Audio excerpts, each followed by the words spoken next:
and Leanne standing by with the first of those. Leanne?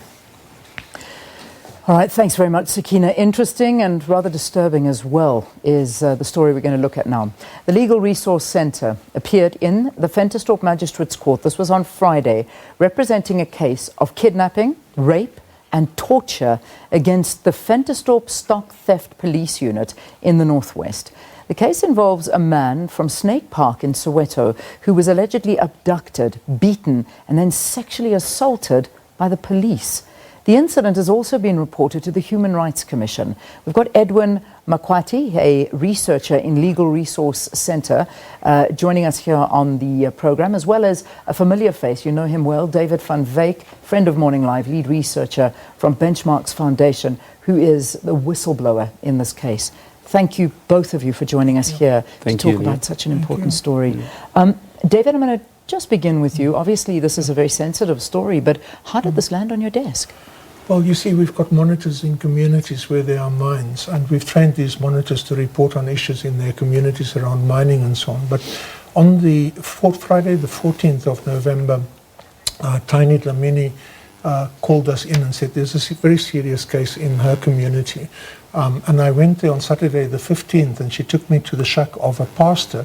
We normally use his zinc shack next door, which is his church, for meetings to do workshops with the community and so on around mining issues. And to my horror, the pastor was in a very bad state. He had very bad bite marks on his legs, on his arms and so on. And then he related his story to me. Then on the Monday, the 16th, I went to the Human Rights Commission with him. And we were not getting very far, you know, they were not extremely helpful. And then we contacted LRC and Eddie, and we went back to the Human Rights Commission on the Tuesday. And then they took the story seriously and they started dealing with the issue. And then from there, we spent the rest of the week with the Dobsonville police and with the IPID, because we lodged a case of rape, abduction, torture and so on with IPID against these policemen. Yeah, from then on it was hectic. It was a really bad story. This story it contains every horror aspect of a case that one can imagine. I mean, just what I've got in front of me, the allegations, sexual assault, setting dogs on him, putting him in a hole, beating him up. Are you able to take us through what actually happened in this story, Edwin? Yes, I think it's quite ironic that you're talking about this on the day of reconciliation, isn't it? Where you have 8 white police officers or people purporting to be police officers doing what they did. Because they, after having taken this pastor and abducted him from his place, I would refuse to say arrest because that was an abduction, because there is a way that you go about making an arrest. They take him to a hole. May I interrupt you? Were they police officers? We have established that 2 of them were police officers. 2 of them were, the rest of them... The other 6 we're not sure who they really are. Okay, sorry to interrupt you, just to get that out. And having asked this pastor if they know a certain guy, and he says, I know him, he's taken and handcuffed, then his livestock and the livestock of the rest of the people in the area is taken and put into a truck, and then it's taken away. The next thing, this pastor is taken to a hole somewhere in some abandoned shafts. And he's put in a hole, you know, with a rope tied around his neck. And someone, you know, lets a dog down the hole, the so-called police dogs. And then the dog starts biting him, and he's helpless in that instance because the dog is biting him all over his body. And then consequently, they go down into the hole, and someone starts performing some oral sex on him forcefully, while somebody suffocates him at the same time. And so that he could give them information, and that's torture, that's brutality, and it cannot be countenanced in an era we're talking about, you know, human rights and South Africa having a very progressive constitution and laws and having ratified a number of international instruments to kind of you know, mitigate these kind of things, you know, 25 years after democracy. Yeah, this has to be one of the most disturbing stories that I've actually heard. And I'm actually apologizing to viewers for not warning you right up front about some of the graphic details that we're going to emerge out of this interview, because I'm actually taken by surprise as to how graphic this actually is. So we know that the court appearance took place on Friday. What did the the accused have to say? Well, the court case on Friday was not actually against the police. It was against the pastor himself. Yeah? They created the trumped-up charge sheet of stock theft. When they kidnapped him, he begged them to please come to my shack. I will show you the invoices for the livestock that I've got to show that it's my livestock. Yeah. They still didn't identify themselves at that stage as policemen. They refused to. They went to his shack. They turned his shack upside down. They said they're looking for a gun. They were not actually there to look for him. They were there to look for someone else called Temba, whom they didn't find. He just happened to walk down the road when they stopped and asked him, "Do you know Temba?" And he said, "Yes, let me take you to him." And when they got there, Temba was not there. They then drove off with him to a bottle store. They bought brandy and coke, and they drank for about an hour before they went on this beating spree and this torture spree that they went on. And then from there they drove him to Potchefstroom. In Potchefstroom, he arrived at the police station all bloodied. By this time, they now identified themselves as police because in the middle of all this torture, he said, "Please give me my phone. I want to call the police." And they said, "We are the police." And then the beating intensified. When they got to Potchefstroom, he asked two of the black officers there if they would help him. And they said, "Sorry, we can't help you. We've got nothing to do with this." And so by regulation, if you come into a police station and you are injured, you have to be taken to a doctor and a J88 form must be filled in. And this was never done. Yeah. So, I mean, this is there are so many cases within cases happening here. Yes. I mean, I believe IPID is actually investigating this as well. They're looking into this. With regard to the police, have they come up with anything so far?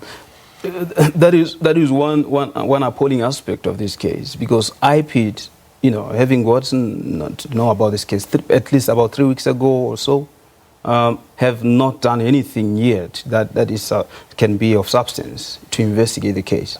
And the last time we spoke, the person who is supposed to be the investigating officer told me that he's going on leave until January. And what happens in that period with regards to the evidence, to all the things that are needed to make sure that this case goes forward and people's lives be in danger, it is something that is unheard of. And I think IPID is being very incompetent. We can't sanitize these kind of issues and put a gloss on them when we know that a body that is supposed to be a watchdog of the police and protect the people are not forthcoming doing their job. Yeah.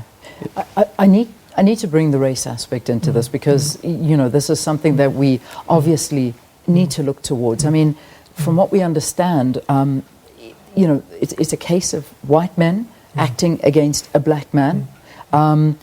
In a country like ours, which we've spoken about human rights abuses, we're talking about Reconciliation Day, where we're saying, we're moving on and we're joining hands and things like this, but then you get stories like this. Please, David, take us into your confidence. Well, it's very interesting. When we got to the Dobsonville police station, the colonel who was the officer commanding there was appalled because he wasn't informed that these guys were coming into his jurisdiction.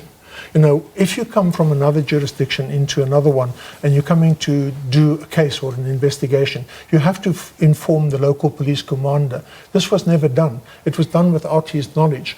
It's very interesting because when we went to Dobsonville to finalize this case, just before we got there, someone had been there and tried to get the docket out of there and take it to Vereniging, apparently. Fortunately, the Dobsonville police refused and said, "This case is under investigation. We're not going to allow you to take this docket." The docket could have disappeared. But, I can't understand how 8 men purporting to be policemen, all white, still operate in South Africa as a unit, all white. And so we look at Ventersdorp, we look at the history of Ventersdorp, we look at Northwest and the history of Northwest. The recent case there where you had the child who allegedly stole the sunflowers and so on.